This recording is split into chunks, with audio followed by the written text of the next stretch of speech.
cover the sky. You got to get to work. Never asking why. Poison in the water. Cameras on the street. You're voting into power. Liars, killers, and cheats. Hi, this is Tony Assassin, and the second episode in the Freedom is Dead, Long Live Freedom podcast.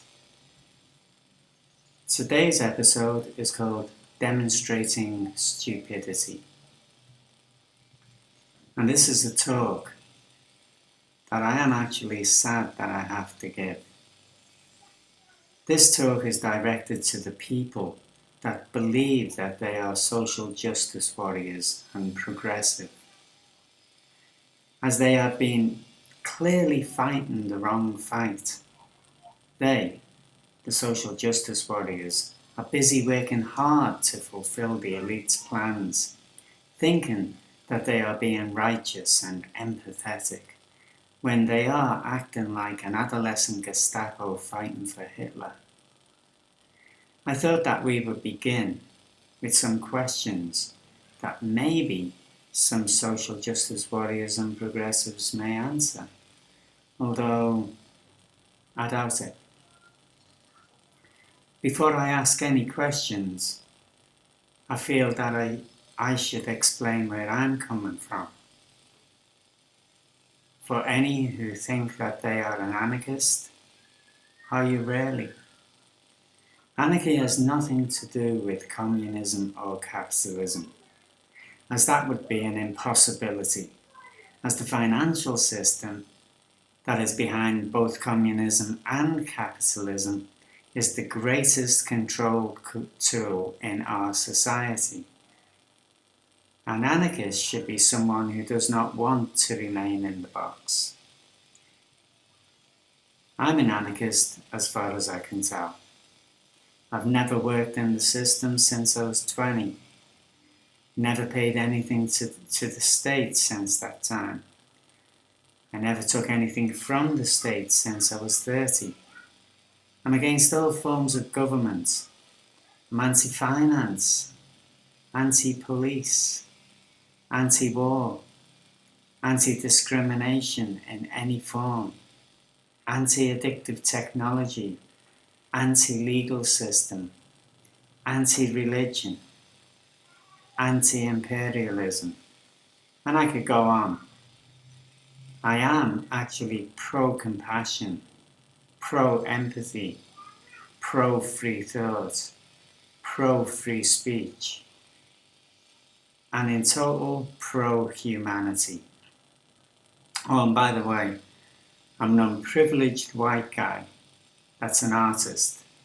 I'm a writer, I'm a producer of music, and I kick ass. I'm a martial artist.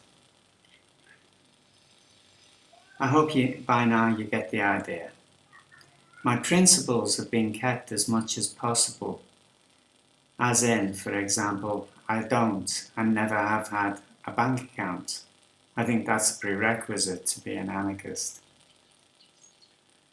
I refuse to let somebody who is a criminal look after my wealth and basically tell me when I can have it or not have it. If the banks are the people behind the entire mess that we're in, which, just go and read Tragedy and Hope and you'll begin to understand that they are, then why would any sane person have a bank account? It goes against your own sanity. I also refuse to have a smartphone, because when I look around and I see the poor, sad people staring at a two-dimensional screen and not even noticing that life is passing them by, I just don't think that this is normal. I think it's psychologically damaging, and as many doctors, psychiatrists who agree with me, so this isn't just my view. I also don't use Facebook. Same kind of reason, really. It's insane. And, as for Twitter, tweet. I don't need to give the secret services around the world all of my data. I'm not interested in them knowing me. I don't need to tell them what I ate last night so I can get a little dopamine hit off anyone. This is just kind of sad. So anyway, you probably get the idea about me now. So here are a few questions for the social justice warriors. Why aren't you demonstrating against the incessant wars in the Middle East? Millions of people are dying in these USA, UK and French instigated actions. The more pronouns for gender matter more to you than the murder of millions of men, women and children in the Middle East. Why aren't you demonstrating against the Western powers' creation and funding of groups like Al-Qaeda and ISIS? Both the political right and left in all of our countries don't feel it's a problem to fund these guys. They just carry on doing it no matter what the people say. If you disbelieve the validity of what I'm saying, maybe you should use your iPad for something more useful than Facebook and check some facts. Why aren't you demonstrating against Israel and its genocidal actions against the Palestinian people? Israel is an apartheid nation that subverts Western powers to the point that governments in the West will not do more than mumble disagreements with the Zionist genocide of a people that have been forcibly displaced from their own land with the blessing of the USA and the UK. Why aren't you demonstrating against the financial system and the takeover of the world by a group of central bankers? Was Occupy Wall Street just a passing fad? Why aren't you demonstrating against the corruption of the governments and the political classes? You know that politicians of every shade are not representing you. Sure, they throw platitudes at you when they want to be voted into power. Once they're in power, do they ever do anything that they said? That's a question you should ask yourself. Why aren't you demonstrating against the total surveillance state? Do you actually think it's normal and okay to have the state watch your every move and look for even more ways to survey you? It's gone beyond any joke that could ever have been had. This is insanity. How's it happened that you've given away your privacy and freedom to a criminal class, a kakistocracy, without any thought whatsoever? Why aren't you demonstrating against the tech corporations who have robbed your data, given that data to other corporations so they can blanket you with unwanted advertisements, and also given that data to government bodies and, obviously, the secret services? Why haven't you got anything to say about that? Why aren't you demonstrating against the tech corporations' assault on free speech and therefore free thought? Is that because you're against free speech and free thought? After looking at some YouTube videos with you demonstrating against people who just want to talk an idea out, maybe it's true, you are against free speech and therefore free thought. Why aren't you demonstrating against tech corporations and their assault on humanity? They're creating addictive tech like smartphones and iPads, and addictive programs like Facebook and Twitter. Why aren't you demonstrating against the tech corporations and their refusal to stop the creation of artificial intelligence that they know will be the end of humanity? People like Elon Musk, who sit there and say, oh, the greatest problem we've got is going to be artificial intelligence. And so he opens a few companies to make artificial intelligence and say that, well, the best bet for us is to marry it. We should be demonstrating against it. Why aren't you demonstrating against the rollout of 5G when all of the non-establishment analysis done by verifiable scientific peer-reviewed researchers says that 5G rollout is an attack against all life on the planet? Are you just interested in a 5-second movie download? Well, your brain and your body's going to get fried, so I hope you enjoy the movie. Why aren't you demonstrating against Big Pharma and the medicating of society? Is this because you enjoy the drugs yourself? Do you know that more than 1 million children in the USA and millions more around the world under the age of 6 are now on mind-fucking drugs? Don't you care? I could probably write a book on these questions and many more, but that's not my aim. I'm trying to get pretend radicals to wake up and see that they are freaking out about nothing. If what's happening with hate speech and the use of quite sad pronouns was going to make a better world, then I'd be a part of the movement, but that's not happening. Let's look at some of the points that social justice warriors are so against. Some of the points are based on something valid, but the true reasons for all of this insanity is occult and should be analysed.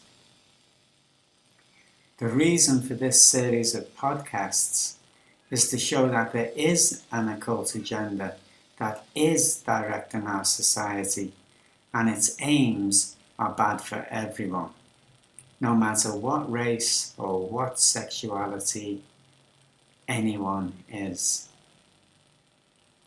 The occult agenda has an aim, and that aim includes the absolute unification of humanity in every way. The elite want a society of humans that have no free will, free thought, and that will be androgynous and have no racial identity. Might be worth checking out episode 1 of this podcast series to get some information on this. It's very important to note that what we may call neoliberal progressive left-leaning ideologues are using a form of word magic to evolve the human race into something that it's not. Now, I can guarantee that none of these people actually understand that they are using word magic. The actual idea of this comes from occult societies, pushed through the UN into the universities, into university academia, then to the students. Media catches on, the legal system is then changed, and things go on. Magic is the oldest science in the world, and the modern scientific point of view theorizes that the ancients devised or were given an organized set of ideographs that functioned as a metaphysical system of universal systems to represent the divine nature of the cosmos at every level of consciousness. The occult basis of this absolute ideographical science was an alphabet in which deities were represented by letters. Letters represented ideas. Ideas were converted into numbers, and numbers were perfect signs. This is taken from a book called Magic Writing by Mark Jackson. To take Mark's explanation a step further, let's look at the Sefer Yetzirah. This is one of the oldest written works on the Kabbalah. 22 foundation letters. He engraved them. He carved them. He permuted them. He weighed them. He transformed them. And with them, he depicted all that was formed and all that would be formed. Sefer Yetzirah. To understand how the alphabet impacts on our reality, you may try to think of something that you can't put into words. As you try to hone into an abstract, words are looked for that cannot fully explain the abstract, showing us that our reality has borders, and those borders are set by an alphabet, with each letter having an esoteric meaning. The entire alphabet, therefore, comprises our perception of reality.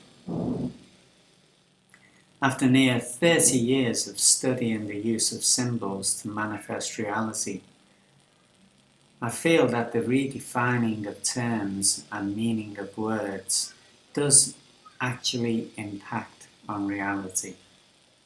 If there's anything truly magical about humanity that sets us apart from the rest of the animal kingdom, it's that we have the ability to manifest reality through the use of our imagination.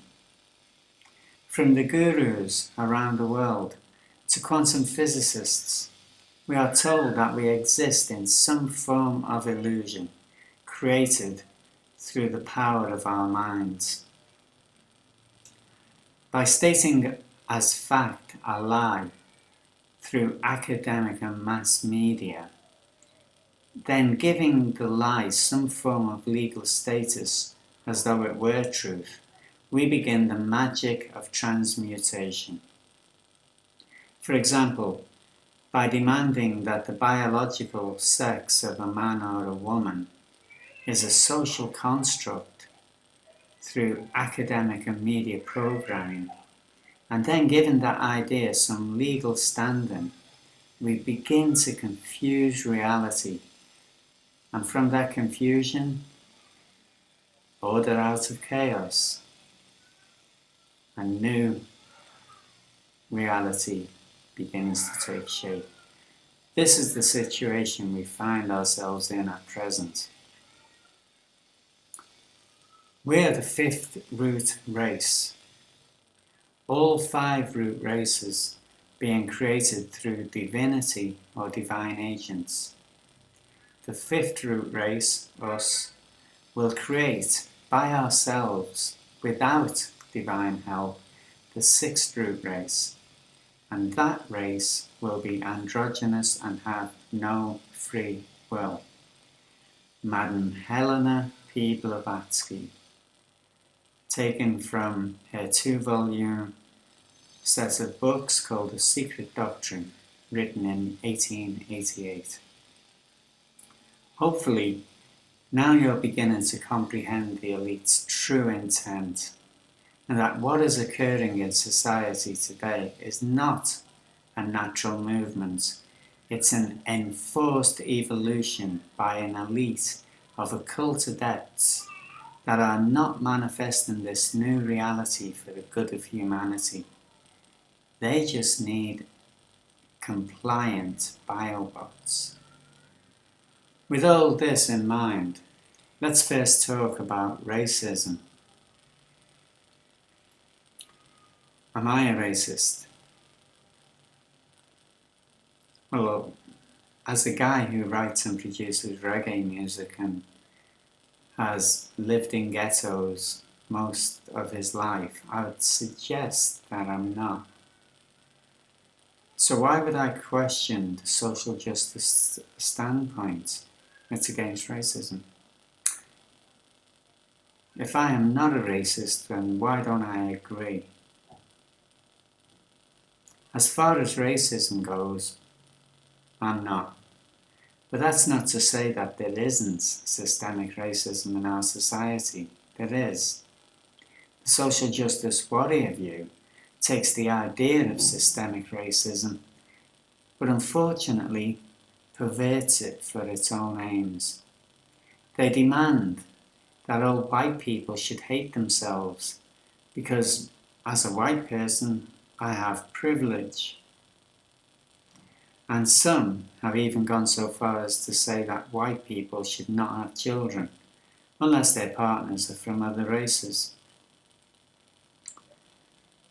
Now, I'm not ashamed of being white. Why would I be? Even while I agree that racism against black or brown people is still endemic and should be fought against, doesn't mean that I should actually beat myself up for being white. I don't know what I'd have been in the days of slavery. I would hope that my mind would be more powerful than social conditioning around me. But who knows? This is today. This is what I am being brought into. A point that should be noted and not taken out of context is that over the last 4 to 5 decades, overt racism has declined and is still on a diminishing trajectory. Some racism still exists and disgusts me, but to use this reality as a reason to attack the entire white race is seriously weird. I would suggest, personally, that if both the poor, both white and black, unite instead of allowing themselves to be segregated, we would have a real force to fight the real enemy, that are an elite who crap on everyone, no matter what their skin colour. Why does Black Lives Matters not see that police kill both black and white people and try to make their movement inclusive instead of divisive? I don't get it. As in episode 1, I explained that the bringing of millions of Middle Eastern people into Europe and millions of Latinos into the States is for one reason, and one reason only, and that's to create countries that have the working classes fighting each other, knowing that they will eventually integrate and meld into one race. In the early 70s, there was a pop song called Melting Pot by a duo called Blue Mink that actually promoted this monoculture and was amazingly prescient. I wonder who really wrote that. Now, I personally have no opposition to the concept of everyone being the same, except that I love diversity and feel that it makes the world a richer place. The idea of going anywhere in the world and there is a McDonald's and everyone's drinking Coca-Cola and looking for Nike to wear. This is crazy, this is boring, this is bland. And because of the elite plan, I am actually totally opposed to it. Let's enjoy equality through diversity. Once again, check out episode 1 and listen to the words of the Count of Kalergi, whose ideas have been instrumental in destroying sovereignty and race in Europe. He promoted mass immigration as the way forward for his plans for Europe and for the creation of a one world order. At least the race issue is real. As for gender and the sex issue that is spewing out of campuses and promoted by the media, well, that's a different thing. First of all, we exist in a dualistic universe. That is a fact. All creation occurs in this universal paradigm that we find ourselves in through the interaction of yin and yang. Male and female are biological realities for humanity, not socially constructed realities. To say otherwise is actually insane. But this has been allowed to be held up as somehow valid. Why? Probably for the reason of creating a unified androgyne. Another part of this insanity is the creation of pronouns for every self-deluded idea of what we would like to be as a sexual entity. Whatever desire we have, as far as the sexuality we want to be, doesn't change what we were born as. A male who has operations and hormones to make themselves a woman, for example, well, it doesn't make them a woman. It might make them happier, and that's great. And it's the same for women that feel happier acting out their lives as men. That's great too. That's no problem to any right-minded person. That we have either 2 X chromosomes or an X and a Y is just reality and shouldn't really have become an issue. But to create the social paradigm for the acceptance of the androgyne as somehow more normal than heterosexuality, the social justice warriors and the media seem to over-exaggerate all of the diverse yet small, tiny percentages of other diverse sexual desires. As a part of this whole picture, an interesting point that needs to be taken note of is the problems of male and female procreation through toxins, the environment, Wi-Fi, etc., etc. All of these evil things in our society are actually destroying the ability of the male-female dynamic to create babies. This is so dangerous, especially with an elite who only wants biobots.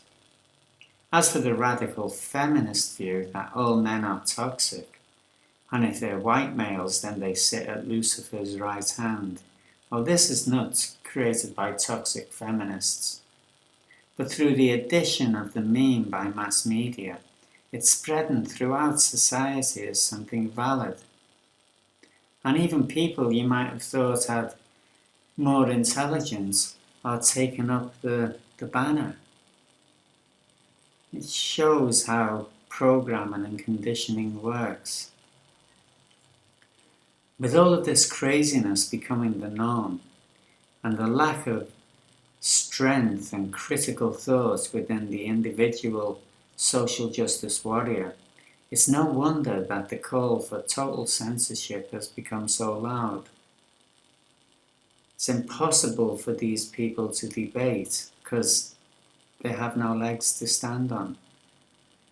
They're trying to create a deluded reality, a reality manifesting it out of the ether. The snowflakes, so-called, see hate in everything that they don't agree with, which is just about everything. And don't care what destruction they cause in people's lives that disagree with the delusions that they hold. Many academics and others that refuse the party line are being attacked and bullied, some even losing their jobs. Well, this is pretty disgusting. It's laughable that the SJWs feel threatened by people like Brett Weinstein, Jordan Peterson, Ben Shapiro, Rubin, all of these, because these guys aren't radical. These are kind of gatekeepers for society, really. They all follow the system. They're not radical in any way. But the only problem for the SJWs is that they don't follow the mass delusion that the progressives are demanding to be real. Once again, the homogenization of thought will only help the elite's aims and lead to blandness and mediocrity and the end of all creativity. Do you really want to live in a world like that? What solution can be had from this lunacy? Well, the first thing is to stop letting this small percentage of nutters get away with the drivel that they're spewing. We have real problems in the world, and helping the elite to realize their technocratic, illuminist aims is gobsmackingly stupid and self-destructive. And all of the people that think they are doing something righteous by joining the social justice insanity must get a handle on reality.